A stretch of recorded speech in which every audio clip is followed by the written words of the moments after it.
Good evening. As per request, I'm going to be reading from the Communist Manifesto. A specter is haunting Europe, the specter of communism. All the powers of old Europe have entered into a holy alliance to hunt down and exorcise this specter.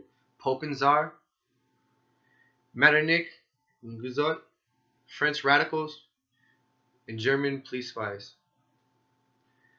Where is the party in opposition that has not been denounced as a communistic by its opponents in power? Where the opposition that has not hurled back the branding reproach of communism against the more advanced opposition parties, as well as against its reactionary adversaries. Two things result from this fact. One, communism is already acknowledged by all European powers to be itself a power. Two, it is high time that the communists should openly, in the face of the whole world, publish their views, their aims, their tendencies, and meet this nursery tale of the specter of communism with a manifesto of the party itself. To this end, communists of various nationalities have assembled in London and sketched the following manifesto to be published in the English, French, German, Italian, Flemish, and Danish languages. Chapter 1. Bourgeoisie and the Proletariat.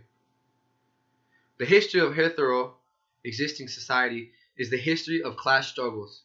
By bourgeois is meant the people in the class of modern capitalists, owners of the means of social production and employers of wage labor.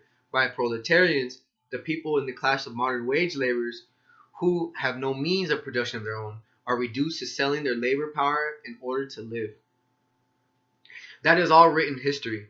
In 1847, the prehistory of society, the social organization existing previous to recorded history, was all but unknown. Since then, Hextausen discovered common ownership of land in Russia.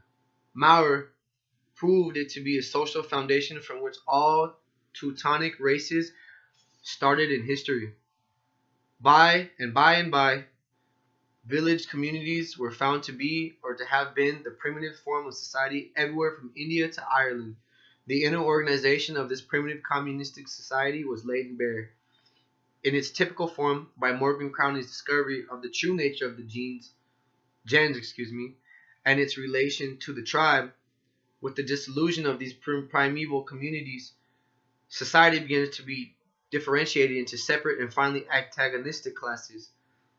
I have attempted to retrace this process of dissolution in Der Female. I apologize, my German pronunciation is horrible. Des Privatisations und des Staats. The Origin of the Family, Private Property, and the State. Second edition. Note by Engels. Freeman and slave, partisan and plebeian, lord and serf, guildmaster and journeyman, in a word, oppressor and oppressed, stood in constant opposition to one another, carried on an uninterrupted, now hidden, now open fight, a fight that each time ended either in a revolutionary reconstruction of the society at large or in the common ruin of the struggling class. In the earlier epochs of history, we find almost everywhere a complicated arrangement of society enter into various orders, a manifold of gradation of social rank. In ancient Rome, we had partisans, knights, plebeians, slaves. In the Middle Ages, feudal lords, vassals, guild masters, journeymen, apprentices, and serfs.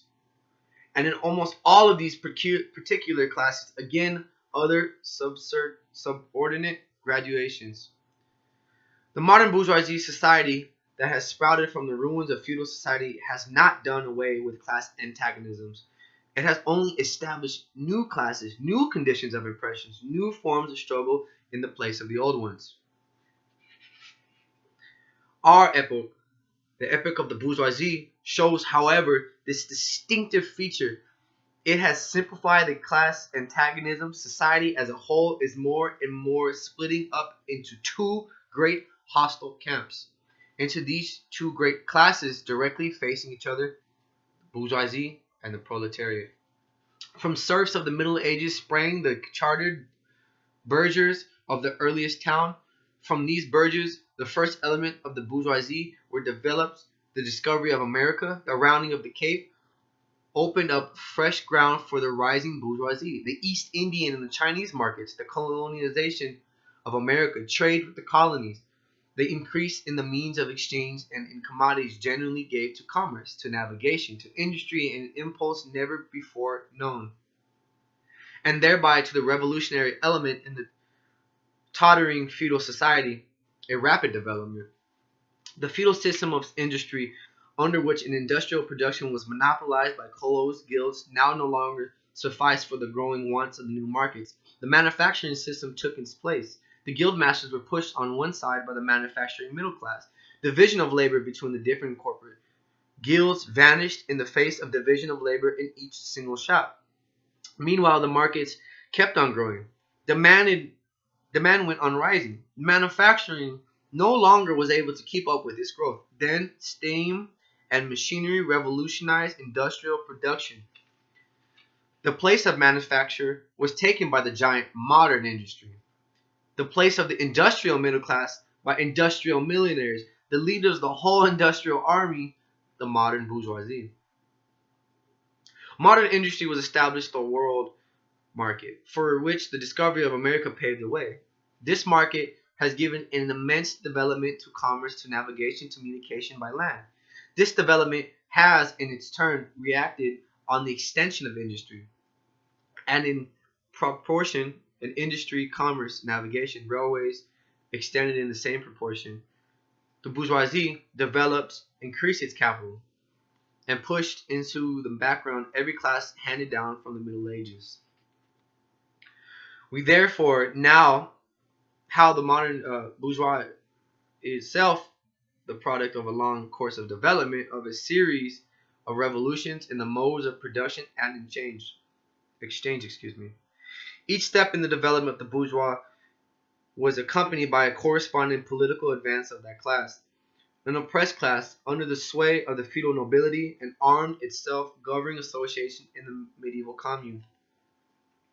Here, an independent urban republic, as in Italy and Germany, their taxable third estate of the monarchy, as in France, afterward, in the period of manufacturing proper, serving either the semi-feudal or the absolute monarchy as a counterpose against the nobility, and in fact a counterstone of the great monarchies in general. The bourgeoisie has at last, since the establishment of modern industry and of the world market, conquered for itself in the modern representative state exclusive political sway. The executive of the modern state is but a committee for managing the common affairs of the whole bourgeoisie. The bourgeoisie historically has played a most revolutionary part.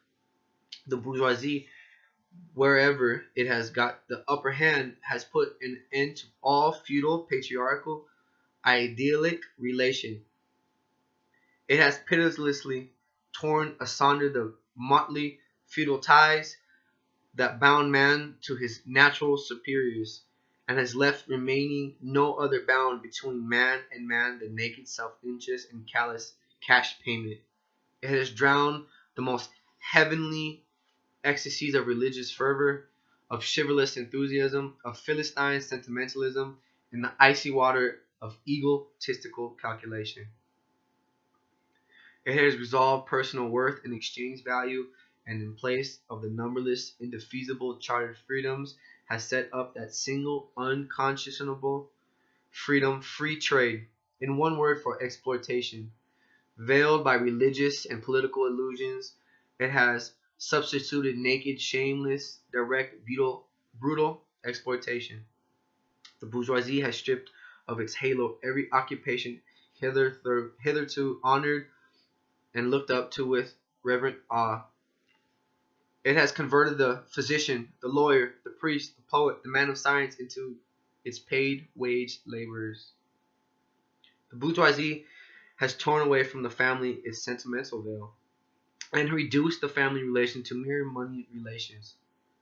The bourgeoisie has disclosed, how it came to pass that the brutal display of vigor in the Middle Ages, which reactionaries so much admire, found its fitted complement in the laziest adolescence. It has been the first to show what man's activity can bring about. It has accomplished wonders far surpassing Egyptian pyramids, Roman aqueducts, and Gothic cathedrals. It has conducted expeditions that put to shame all former exodus of nations and crusades.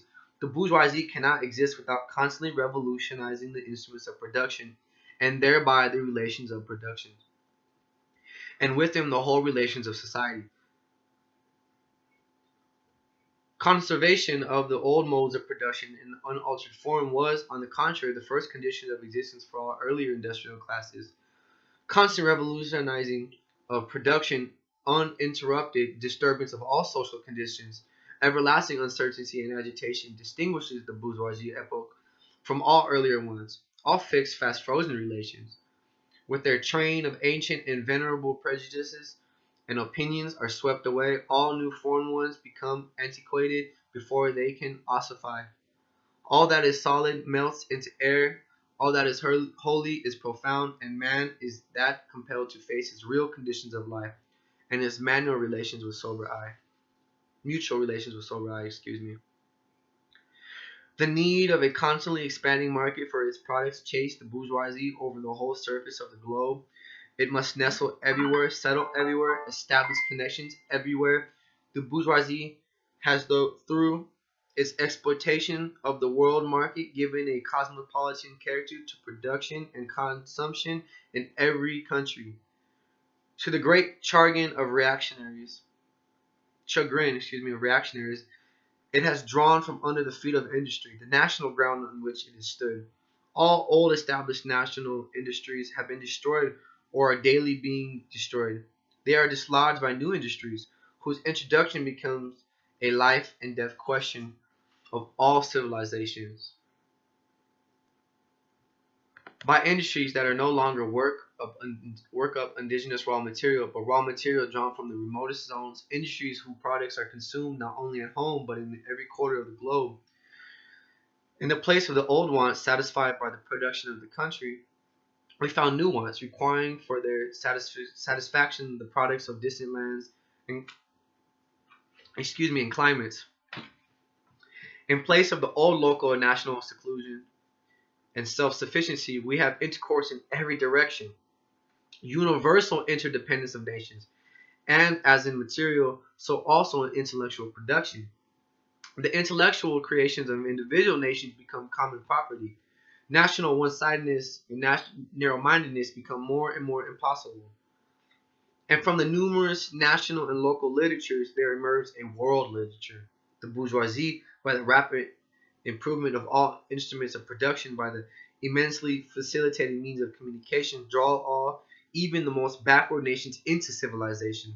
The cheap prices of its commodities are the heavy artillery which is batters down all Chinese walls, which it forces the underdeveloped nations intensely obstinate hatred of foreigners to capitulate.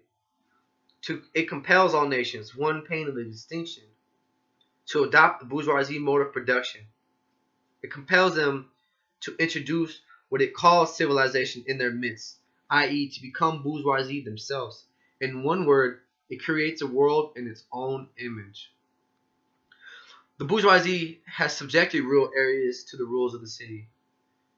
It has created enormous cities and greatly increased the urban population as compared with the rural, as thus rescued a considerable part of the population from the idiocy of rural life. Such just as it's made the country dependent on the cities, so has it made barbarian and semi-underdeveloped countries develop on the civilized ones.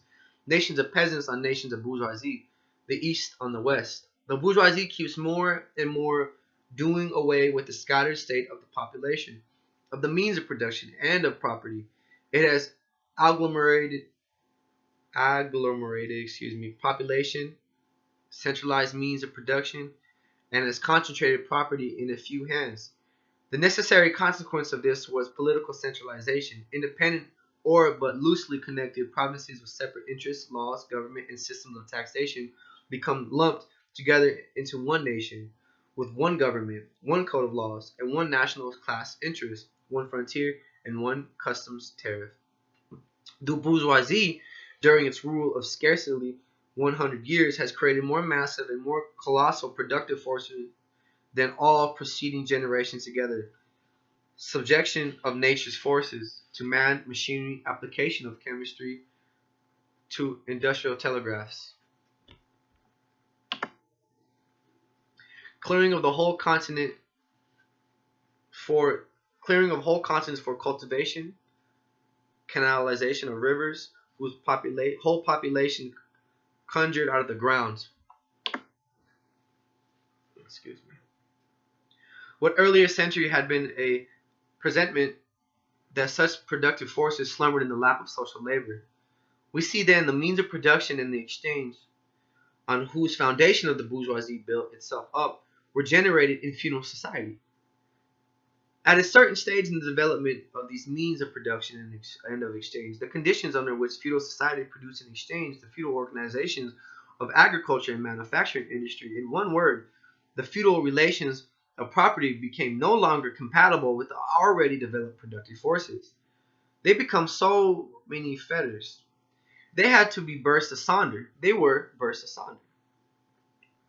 Into their place stepped free competition, accompanied by social and political constitution adapted to it, and by the economical and political sway of the bourgeoisie class. A similar movement is going on before our own eyes. Modern bourgeoisie society, with its relation of production, of exchange, and of property, a society that has conjured up such a gigantic means of production and of exchange, is like the sorcerer who is no longer able to control the powers of the subterranean world which he has called up by his spells. For many decades now, the history of industry and commerce has been but the history of the revolt of modern productive forces against modern conditions of production, against the property relations that are the conditions of the existence of the bourgeoisie and of its rule. It is enough to mention the commercial crisis that, by their periodical return, put on trial, each time more threateningly, the existence of the entire bourgeoisie class.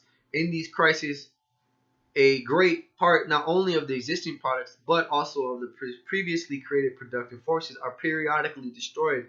In these crises, there breaks out an epidemic that in all the earlier epochs would have seemed an absurdity.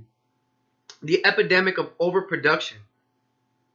Society suddenly finds itself put back into a state of momentary barbarism. It appears as if a famine, a universal war of devastation, had cut off the supply of every means of sustenance. Industry and commerce seem to be destroyed. And why? Because there is too much civilization, too much means of subsistence, too much industry, too much commerce. The productive forces at the disposal of society no longer tend to further development of the condition of the bourgeoisie property. On the contrary, they have become too powerful for these conditions by which they are fettered. And soon as they overcome these fetters, they bring disorder into the whole of bourgeois society, endanger the existence of bourgeois property. The conditions of bourgeois society are too narrow to comprise the wealth created by them. And how does the bourgeoisie get over these crises? On the one hand, by enforced destruction of mass productive forces. On the other, by the conquest of new markets, and by the more thorough exploitation of the old ones. That is to say, by paving the way for more extensive and more destructive crises, and by diminishing means whereby crises are prevented. The weapon with which the bourgeoisie felled feudalism to the ground are now turned against the bourgeoisie itself. But not only has the bourgeoisie forged the weapon that brings death to itself, it has also called into existence the men who wield those weapons, the modern working class, the proletarians. In proportion as the bourgeoisie, i.e., capital, is developed, in the same proportion as the proletariat, the modern working class, developed a class of laborers who live only so long as they find work, and who find work only as so long as their labor increases capital. These laborers, who must sell themselves piecemeal, are a commodity, like every other article of commerce, and are consequently exposed to all all vicissitudes of competition, to all the fluctuations of the market, owing to the extensive use of machinery and to the division of labor The work of the proletarians has lost all individual character and consequently all charm for the workman. He becomes an appendage of the machine and is only the most simple, most monotonous, and most easily acquired knack that is required of him. Hence, the cost of production a workman is restricted almost entirely to the means of sustenance that he requires for his maintenance, for the propagation of his race. But the price of the commodity and therefore also of labor is equal to cost of production. In proportion, therefore, as the repulsiveness of the work increases, the wage decrease. What is more, in proportion as the use of machinery and division of labor increases, in the same proportion of the burden of toil also increases, whether by prolongation of the working hours, by increase of the work exacted in given time, or by increased speed of the machinery, etc. Modern industry has converted the little workshop of the patriarchal master into the great factory of the industrial capitalist. Masses of labor crowded in the factory are organized like soldiers, as a privates of the industrial army that are placed under the command of the perfect hierarchy of officers and sergeants. Not only are they slaves of the bourgeoisie class and of the bourgeois state, they are daily and hourly enslaved by the machine, by the foreman, and above all the individual bourgeois manufacturer himself.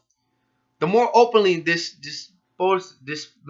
despotism proclaims gain to be its end and aim, more petty, the more hateful, and the more embittering it is. The less the skill and exertion of strength implied in manual labor, in other words, the more modern industry becomes developed, the more is the labor of men superseded by that of women. Differences in age and sex have no longer any distinctive social validity for the working class. All are instruments of labor, more or less expensive to use, according to their age and sex. No sooner is the exploitation of the labor by the manufacturer so far at the end that he receives his wages in cash.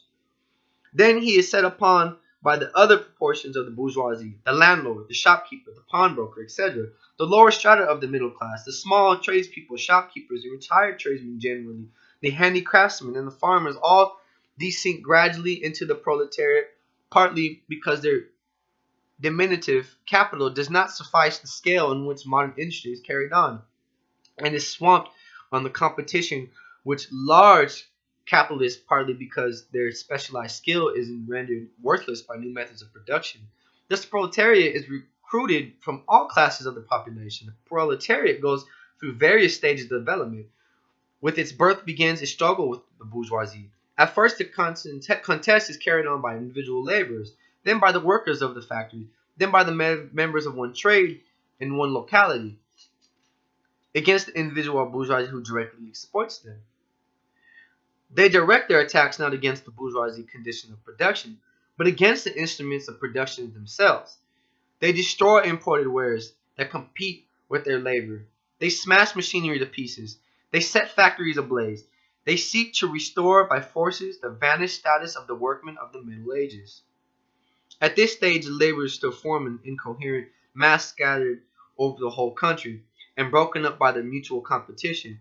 If the workers unite at all, this is not yet the consequence of their own initiative, but of the union of the bourgeoisie, which in class, in order to attain its own political ends, is compelled to set the whole proletariat in motion, and is moreover still able to do so. At this stage, therefore, the proletarians do not fight their enemies, but the enemies of their enemies, the remnants of the absolute monarchy, the landowners, the non-industrious bourgeoisie, the petty bourgeois. Thus, whole historical movement is concentrated in the hands of the bourgeoisie. Every victory so obtained is a victory for the bourgeoisie. But with the development of industry, the proletariat not only increases in power, it becomes non-concentrated in greater masses, and strength grows, and it feels that strength more. The various interests and conditions of life within the ranks of the proletariat are more and more equalized, in proportion as machinery obliterates all distinctions of labor, and nearly everywhere reduces wages to the same low level. The growing competition among the bourgeoisie and the resulting commercial crisis make the wages of the workers ever more fluctuating. The unceasing improvement of machinery, ever more rapidly developing, makes their livelihood more and more precarious. The collisions between individual workmen and individual bourgeoisie take more and more the character of collisions between two classes. Thereupon, the workers begin to form combinations, trade unions, against the bourgeoisie. They club together in order to keep the rate of wages. They have found permanent associations in order to make provisions beforehand for these occasional revolts. Here and there, the contest breaks out into riots. From time to time, the workers are victorious, but only for a time. The real fruit of their battle lies not in the immediate result, but in their ever-expanding union of the workers. This union is helped by the improved means of the communication that are created by modern industry, and that places the worker of different localities in contact with one another. It was just this contact that was needed to centralize numerous local struggles, all of them character, into one national struggle between classes, but every class struggle is a political struggle. And that union to attain which the burghers of the Middle Ages, with their miserable highways, required centuries, and modern proletarians, thanks to railways, achieved in a few years. This organization of proletarians into a class and consequently into a political party is continually being upset again by the competition among the workers themselves, but it constantly rises up again stronger, firmer, and mightier. It compels legislative recognition of particular interests of the workers by taking advantage of the divisions among the bourgeoisie itself. Thus was the 10 Hours Bill England carried. Moreover, collisions between the classes of the old society advance in many ways the course of development of the proletariat. The bourgeoisie find itself involved in constant battle, at least with the aristocracy.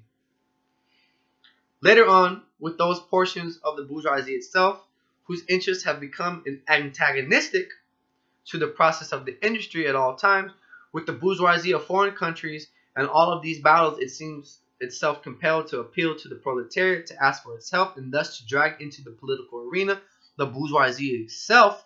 Therefore, supplies the proletariat with its own elements of political and general education. In other words, it furnishes the proletariat with weapons for fighting the bourgeoisie. Further, as we have already seen, entire sections of the ruling classes are, by the advance of industry, precipitated into the proletariat, or at least threatened in their conditions of existence.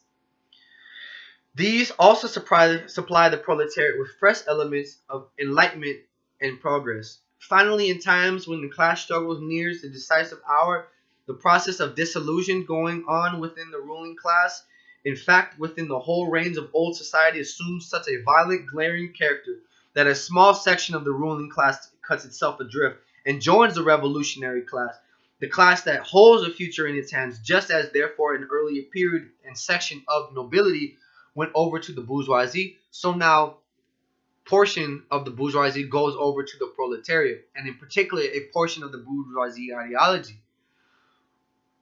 who have raised themselves to the level of comprehending theoretically the historical movements as a whole. Of all the classes that stand face to face with the bourgeoisie today, the proletariat alone is a really revolutionary class. The other classes decay and finally disappear in the face of modern industry. The proletariat is a special and essential product. The lower middle class, the small manufacturer, the shopkeeper, the artisan, the peasant, all of these fight against the bourgeoisie to save from extinction their existence as fractions of the middle class. They are therefore not revolutionary, but conservative. What is more, they are reactionary. For they try to roll back the wheel of history.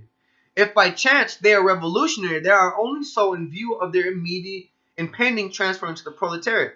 They thus defend not their present, but their future interests. They desert their own standpoint to place themselves at that of the proletariat, the dangerous class, the social scum, that passively rotten mass thrown off by the lowest layers of the old society may here and there be swept into the modern movement by a proletarian revolution. Is in its conditions of life, however, prepare it far more for the part of the bribe tool of a reactionary intrigue.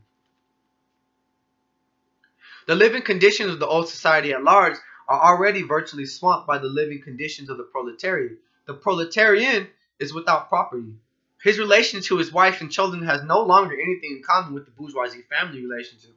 Modern and industrial labor, modern subjection to capital, the same in England as in France, in America as in Germany, has stripped him of every trace of national character. Law, morality, religion are to him so many bourgeois prejudices, behind which lurk in ambush just as many bourgeois interests. All the preceding classes that got the upper hand sought to fortify their already acquired status by subjecting society at large to their conditions of appropriation. The proletarians cannot become masters of the productive forces of society except by abolishing their own previous modes of appropriation, and thereby also other previous modes of appropriation. They have nothing of their own to secure and to fortify. Their mission is to destroy all previous securities for and insurances of individual property. All previous historical movements were moments of minorities or in interest of minorities. The proletarian movement is the self-conscious, independent movement of the immense majority.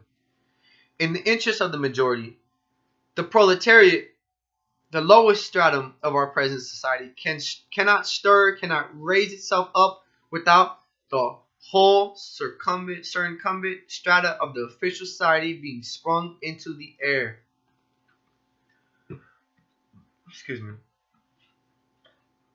Though not in substance, yet in form, the struggle of the proletariat with the bourgeoisie is at first a national struggle. The proletariat of which each country must, of course, first of all settle matters with its own bourgeoisie.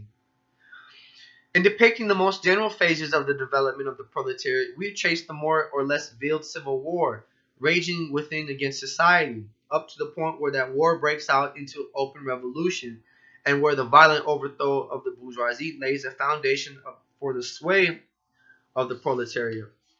Hitherto, every form of society has been based, as we have already seen, on the antagonism of the oppressing and oppressed classes.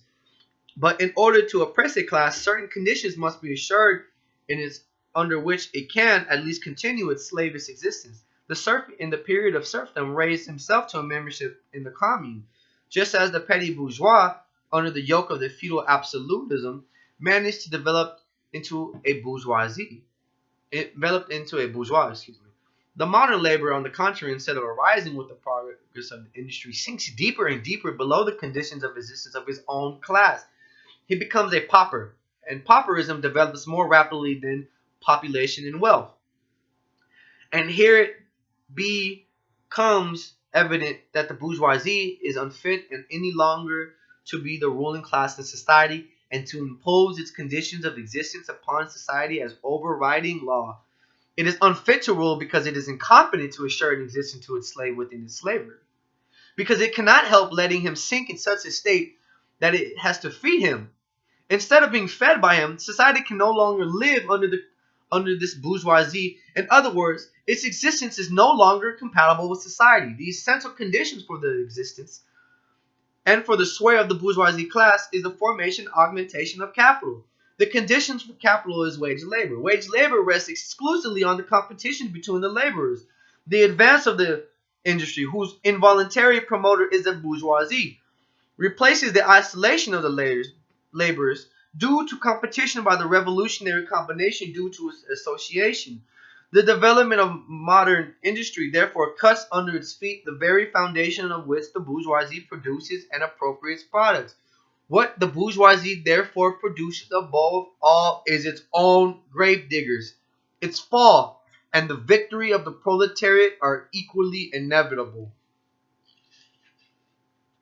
So the next chapter is the proletarians and the communists. I will be continuing this on a further date.